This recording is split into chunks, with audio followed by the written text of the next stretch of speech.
Assalamualaikum warahmatullahi wabarakatuh. Berjumpa kembali di kanal YouTube Sutarno Azaria Adventure. Alhamdulillah, di kesempatan kali ini kami akan mengangkat sebuah video, yaitu tentang Habib Bahar bin Smith yang berbicara tidak sopan kepada dai kondang di kalangan mereka sendiri, yaitu Ustadz Abdul Somad, yang mana keduanya ini juga berada di ormas yang sama ya. Bagi kami ucapan-ucapan Bahar bin Smith ini ya kasar, jorok, tidak sopan, dan juga sering provokatif, itu hal yang biasa ya. Ya memang kebiasaannya, karakter beliau itu ya seperti itu ya, baik di panggung-panggung ceramah ataupun tidak ya, itu sama saja lah ya. Kali ini yang jadi sasaran itu adalah pembela nasab para habaib sendiri ya, yaitu yang menjadi Muhyiddin Setia dari klan Pahlawi. Siapa lagi kalau bukan Ustadz Abdul Somad.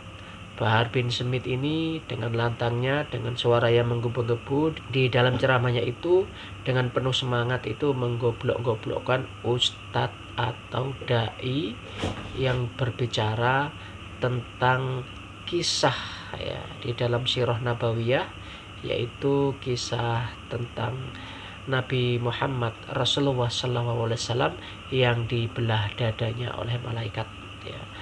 Berikut kami ambilkan dari kanal YouTube Heri Pras. Kita simak bersama videonya. Barakallahu fikum. Wassalamualaikum warahmatullahi wabarakatuh. Di bedahnya dada Nabi Muhammad SAW, hadisnya sahih dalam Sahih Al-Bukhari. Tuh, hadisnya sahih ya teman-teman. Derajat hadis Nabi Muhammad SAW, dadanya itu dibelah, derajatnya sahih. Artinya ceritanya benar teman-teman. Dibuka atap rumahku ana bi Makkah ketika saya sedang berada di kota Makkah.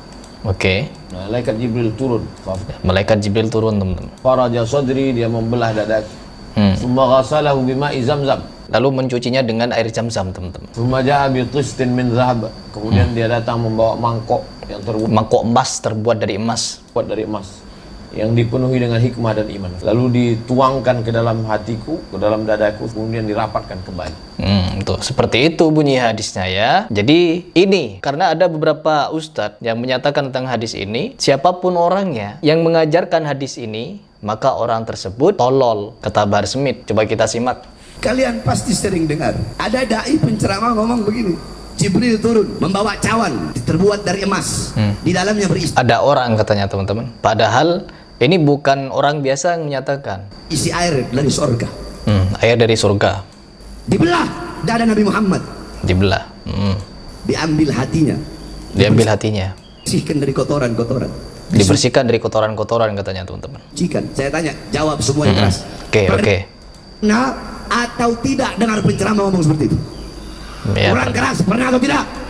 Harus begitu teman-teman. Pernah atau tidak? Harus melotot matanya teman-teman.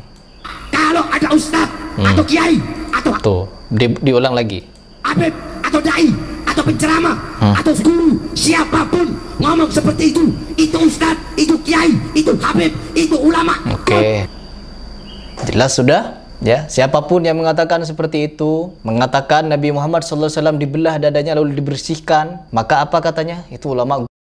Capek-capek Ustadz Abdul Somad mopong-mopong para habaib, dibela-bela habaib sampai menyebut saudara muslimnya yang lain dengan sebutan Yahudi, dengan sebutan komunis. Orang siapa yang tidak percaya kepada habaib, maka mereka itu adalah komunis, orang tak bertuhan. Sudah mengkafirkan banyak orang teman-teman. Orang yang mengecam Al-Habaib Pahlawi, maka sesungguhnya dia sudah meruntuhkan Ratib Al-Ghaffaf, Ratib Al-Haddad. Kerjaan siapa ini? Kerjaan komunis. Karena yang benci kepada zuriat Nabi SAW hanya orang yang tidak bertuhan.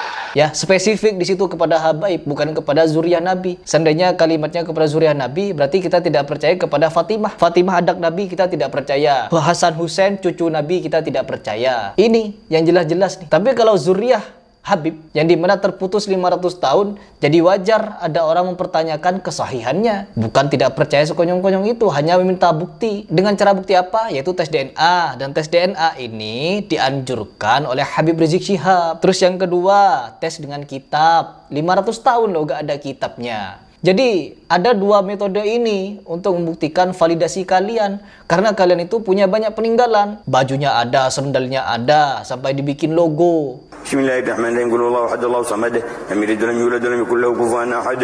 Bismillahirrahmanirrahim. Qul huwallahu ahad, Allahu samad, lam yalid walam yulad walam yakul lahu kufuwan ahad.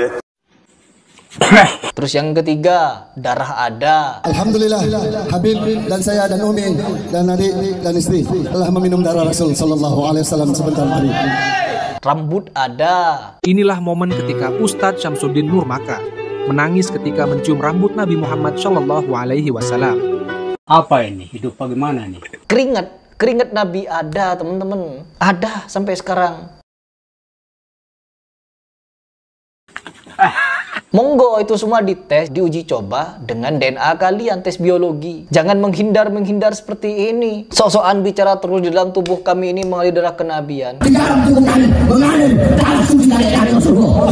Di dalam tubuh kami, dalam tubuh Habib Rizik, dalam tubuh kami mengalir darah keberanian. Ketika mau dites DNA-nya nggak mau. Dan sekarang teman-teman, dia menggoblok-goblokkan, mentolol-tololkan orang yang sudah bopong-bopong dia dan memuji-muji dia. Salah satunya adalah Ibnu Sumay. Cucu cicitnya itu yang ada bersama kita hari ini, Sayyidi Al-Habib Bahar bin Sumay. Serta apa? Membela nasabnya. Goblok katanya. Apa ini? Mau sampai kapan model-model ceramah seperti ini orang? Ini tindakan sontoloyo namanya. Yang dimana kalau kita berpikir cerdas dan waras, tidak akan membenarkan model-model penceramah seperti ini. Kalimat sontoloyo saya tidak akan keluar kalau tidak melihat tindakan-tindakan orang yang melakukan hal-hal yang seperti ini. Ya, nggak akan.